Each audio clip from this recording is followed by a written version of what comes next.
존 스토트의 신앙생활 가이드입니다.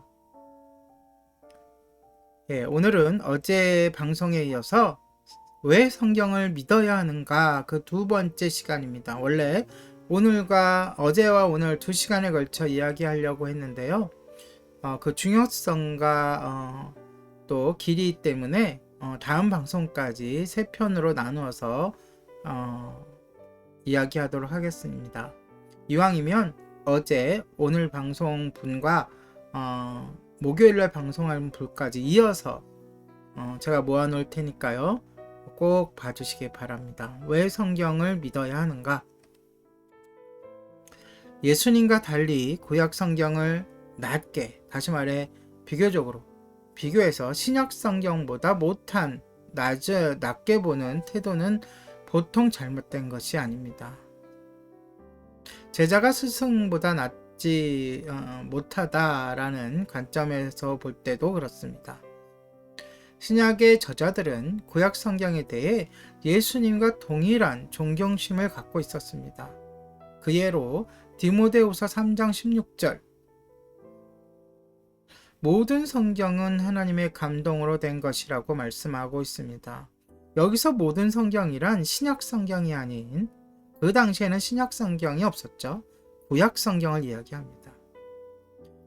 여기서 감동이란, 즉 영감이란 뜻인데, 하나님께서 제자들에게 호흡을 불어넣으셨다는 뜻이 아니라 하나님께서 친히 자신의 입으로 그들의 말에 호흡을 불어넣으셨다는 뜻입니다.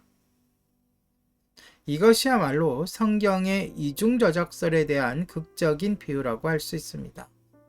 원저작자는 하나님이시고, 영감을 받아서 많은 사람들이 성경을 썼다는 것이죠. 다시 말해서 그분의 말씀이 자동적으로 저자들의 말이 되었으며, 마찬가지로 그들의 말이 자동적으로 그분의 하나님의 말씀이 되었다는 것입니다.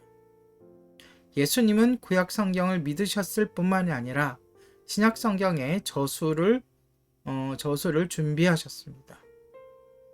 그분은 사도들을 선택하시고 부르시고 준비시키시고 파송하시고 격려하셨습니다.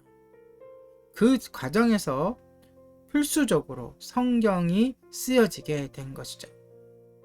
그리고 구약에서 선지자들에게 맡겨졌던 것과 병행되는 사역을 사도들에게도 맡기셨습니다. 특히 다락방에서 사도들과 맺으셨던 그분의 약속은 중요한 것입니다. 한편으로 성령님께서는 예수님이 그들에게 가르쳐 주셨던 내용을 생각나게 해 주실 것입니다.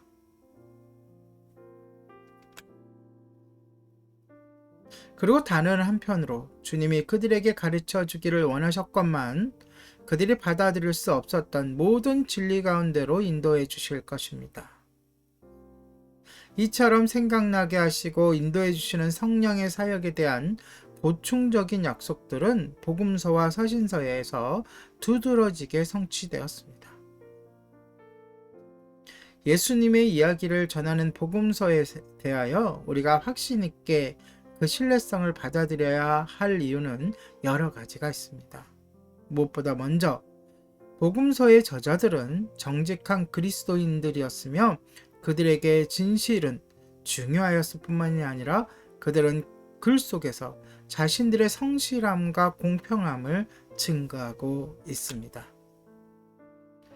다음으로 그들은 직접적인 목격자들이었거나 다른 목격자들을 의존했습니다.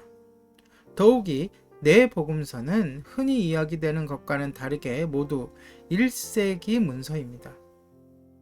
1세기 문서라는 것은 100년 이전에 쓰여졌다는 것이죠. 특히 수많은 수학자들이 예루살렘이 멸망했던 기원후 70년 이전에 이 복음서들이 모두 출간되었다고 믿습니다.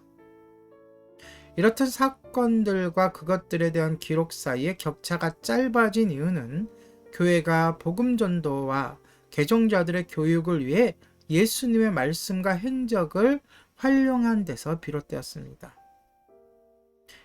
다시 말해 복음서가 쓰여진 목적은 첫 번째, 말 그대로 제목대로 복음서라는 그 제목대로 복음을 전하기 위해서, 두 번째, 그리스도인들을 성장시키기 위해서 쓰여졌다는 것이죠.